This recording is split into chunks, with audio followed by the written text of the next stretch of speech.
राधे, सभी को प्यारा सा सोहर लेके आई हूँ। आप लोग सुनिएगा, कैसा लगेगा कमेंट बॉक्स में अपनी राय जरूर दीजिएगा। अपना प्यारा से गा दीजिएगा। शुभ दिन नहाइलू नगरिया हो, सूरज के मनावेलू हो। शुभ दिन नहाइलू नगरिया हो, सूरज के मनावेलू हो। ललना हाथ जोड़ी, ललना हाथ जोड़ी तोहाँ से अरज करी, लोटवन जल भरी हो।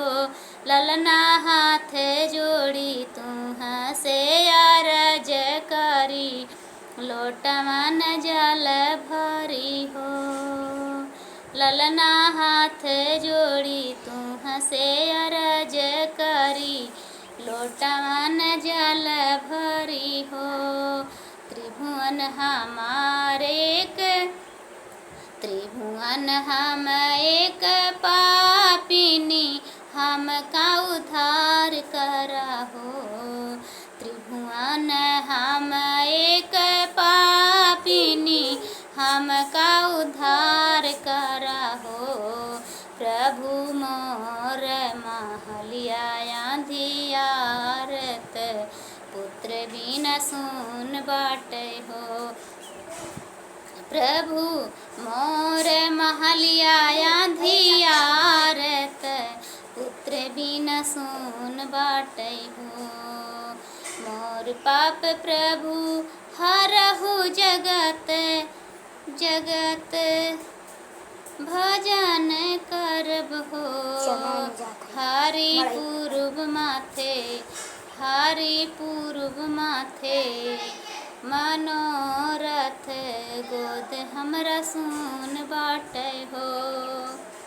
हरि पुराऊ देहु हमरो मनोरथ, गोद हमरा सुन बाटे हो।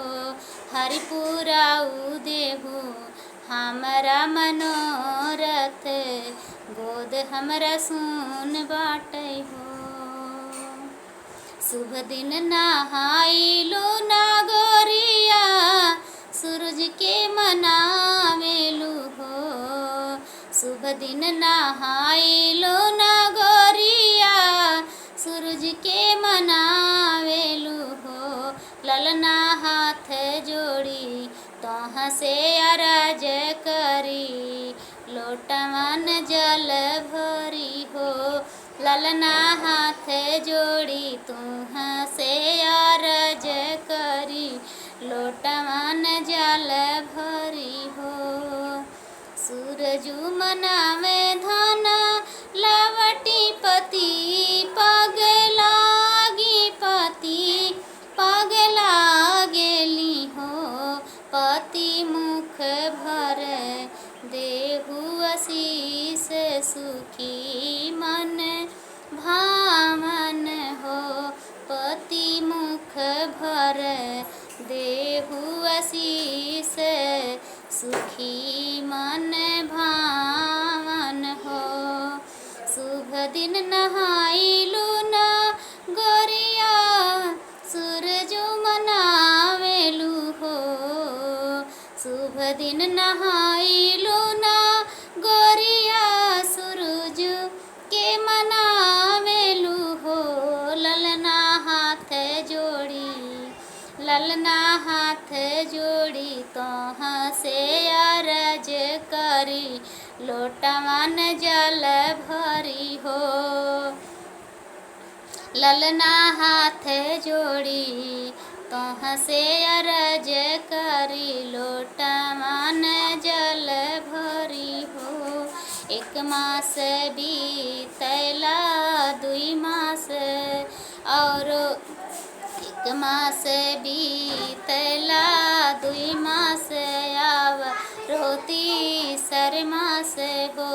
ललना बीतत बीतत नाम मास तहोरी, लाजानम ली है बाबू, लाजानम ली है हो। शुभ दिन नहाइलू ना गोरिया, तसुर जुमा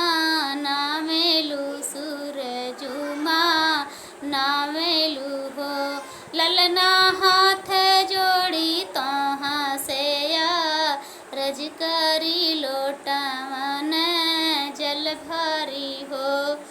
ललना